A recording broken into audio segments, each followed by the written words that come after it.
This generation, I want to argue, experiences greater class polarity and educational discrepancy. So while I'm talking about these descriptors, what I think I'm focusing on really are more Lutheran, Presbyterian, Methodist folk. The whole idea is in this generation, there are people who have and there are people who, and by and large, the have-nots are not in your pews.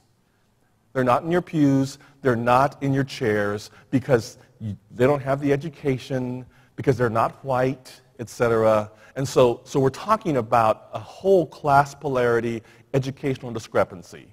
This is the most mobile of any generation in the nation's history. Count in your head, please, right now. How many states have you lived in your life? Count in your head. How many states or countries, if you're international? I hope you are in some cases. How many states or countries have you lived in your life? Got it?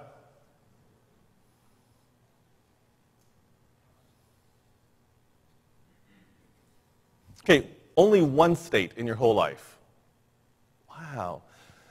2, 3, 3, 4, 5, 6, 7, 8, 9, 10, 11 or higher. How many? 13. In the back? 13. Over this side? Couple hands. How many? 11. Way in the back, was there a hand there? 10. Okay. Over here? 11. 13. 13. All right. The prediction is this generation of 20, 30-somethings, they're going to average 7. They're going to average 7. Why? It's about jobs. It's about jobs and issues of mobility. It's not a problem. They just think, okay, I'll just move. They're just going to move.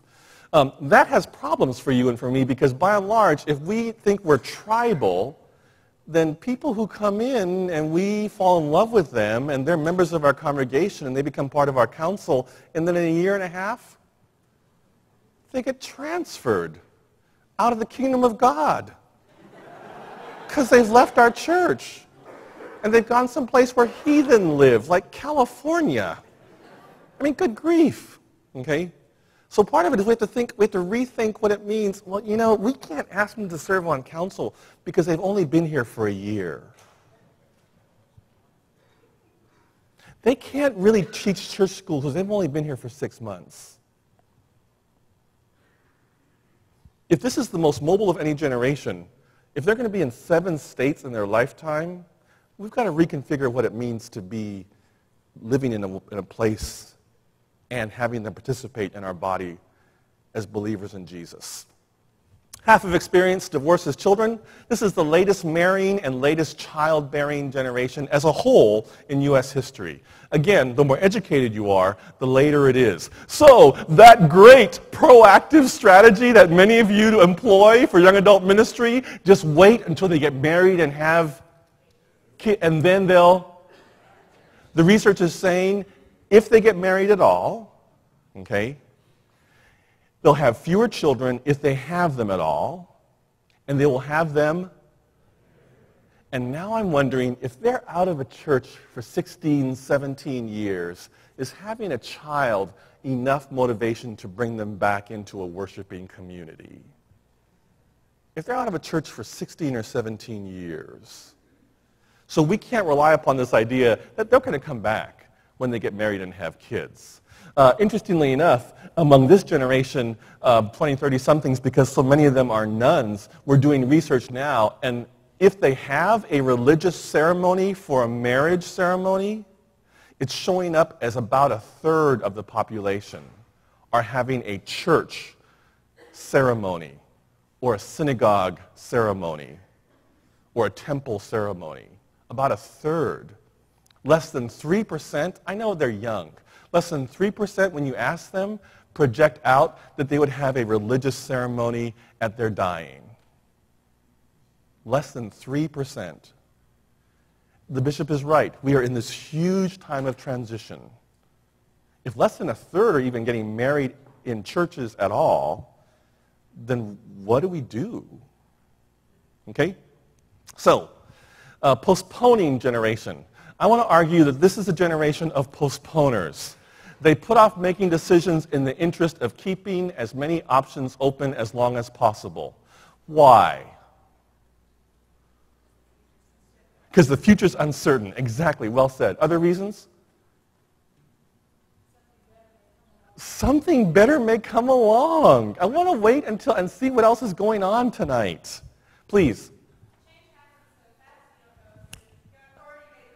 Nicely done. Change happens so fast. You may have already made the wrong decision. You don't want to get trapped in the wrong decision. That's exactly right. I want to argue they're postponers because they can. They can postpone.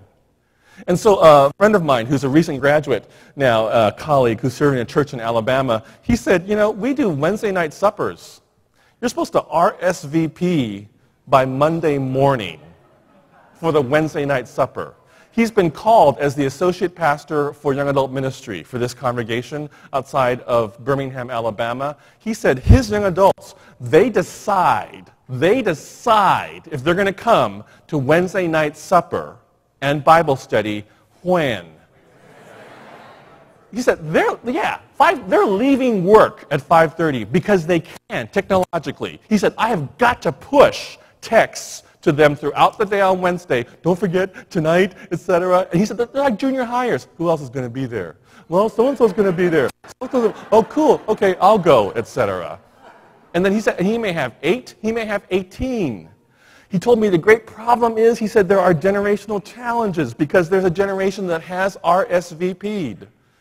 And they came and they set up tables. They came like at 3:30 because they were tired. And they set up tables and chairs appropriately based upon the number that was on the list. And by 6:30 they're cleaning up because people have to go to choir rehearsal and they have to go to Bible study classes, etc., and meetings. And so they're putting things away in the kitchen, in the cupboards that are correctly labeled. I mean, they're making sure everything's going in the right place, okay? He said his young adults, they zoom in at 6:10, 6:15, food's being put away. They go into the kitchen with a plate and they open up foiled pans and they're just trying to dig around for food. He said people are looking at them like, and they're just reaching over these people and just taking food, and they go and they sit down at a table that's already been wiped off and dried. And they pull a chair that already has been stacked up. And they sit down and they have the nerve in the house of God to eat and then what with each other? Talk. The nerve. And he sits with them because he's their pastor and he's trying to build this group. And he said, I'm watching, and these older adults, by and large, they stand around looking at them like, and they're shooting thoughts out of their head like, your mama did not raise you right, boy. And he said he's worried that if he misses one of those dinners, that there's going to be a massacre in his congregation because they're trying to be a green church and they use, instead of paper plates or polystyrene, they use those old hard white china plates. He said one of those can take out a 28-year-old skull. But these are postponers by their nature. It's their nature. I want to argue that this is a paradox generation. That you who are 20, 30-somethings in this building right now, in this sanctuary, you're able to hold with ease what might seem like contradictions to others. It's really quite fascinating. So one of my students, golly, bless his heart, that's a great Southernism. I was born and raised in Honolulu in Seattle. So for us, Southerners came from Oregon, okay? So it's God's great sense of humor that God has called me to Atlanta. Where I've learned a whole lot about Southern culture. Anyway, bless his heart. And one of my students who's in the process of being a pastor, it finally is installed, this paradox generation, he has to be examined by a group of clergy and lay people in order for him to be a pastor, okay? And so this is in South Carolina, in the foothills area, Greenville, Spartanburg. And he's a paradox generation person. And the floor is open. We have a moderator, and they open the floor up for any questions to the candidate. And a gentleman gets up, son, I would like to ask you a question. Yes, sir. Rodney's 20-something. Do you believe John 14:6, where it's Jesus Christ himself says in red letters, I am the way, the truth, and the life. No one comes to the Father but by me. Son, do you believe that to be true? Rodney says, yes, sir, I do. Oh, thanks be to God. And then Rodney, stupid, keeps on talking.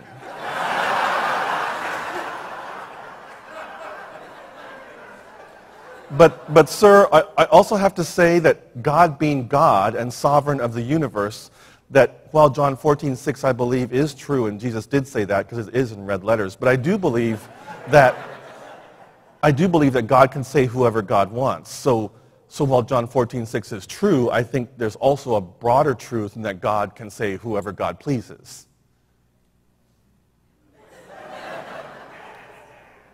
What did you just say?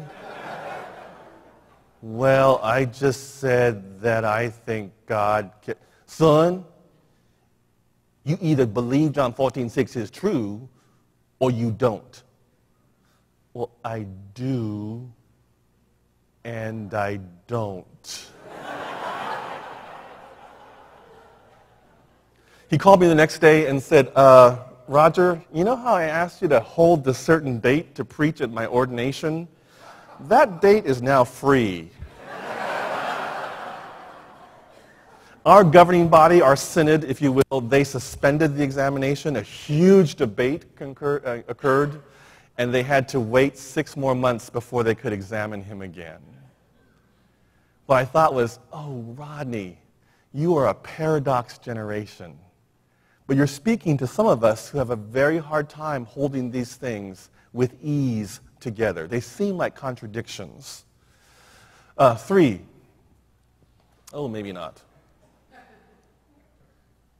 Okay, Bill Gates.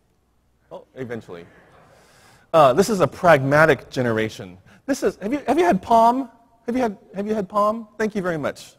Excellent antioxidants. POM is hot among 20-something women. 20-something women is POM. This is a pomegranate drink. It's really, really strong. POM's population focus is they want to sell to 20-something women. And their advertising campaign just out this fall is self-preservation. And the cut line says, POM, wonderful pomegranate juice, the antioxidant superpower. And I thought, wow, they've done their research. This is a self-preservation generation. This is a pragmatic generation. Self-preservation as a goal leads to a new pragmatism. You do whatever it takes as long as you are safe and secure. Why are they feeling like they have to rely upon themselves? Why? Because everybody, you can't depend on anybody else. They've got to rely upon themselves, which makes for a very lonely place in life. 4, I want to argue that this generation, these are performance-driven folk, a deep sense of self-worth dependent on how well you perform in school, work, and relationships. I want to argue that our message of grace, abundant, like was just shared with us about Lutheran social services, it's a countercultural message for the generation. And we're going to have to persuade them over and over again that grace is even possible because they believe that it's about performance issues. 5, these are huge consumers. You are what you buy, what you wear, what you listen to, what you drive. Everything is about consuming. This is an amazing, amazing generation of consumers. So the idea is you are the producer of spiritual goods. I am the consumer of spiritual goods. Your job is to meet my... Why is this so hard for you people?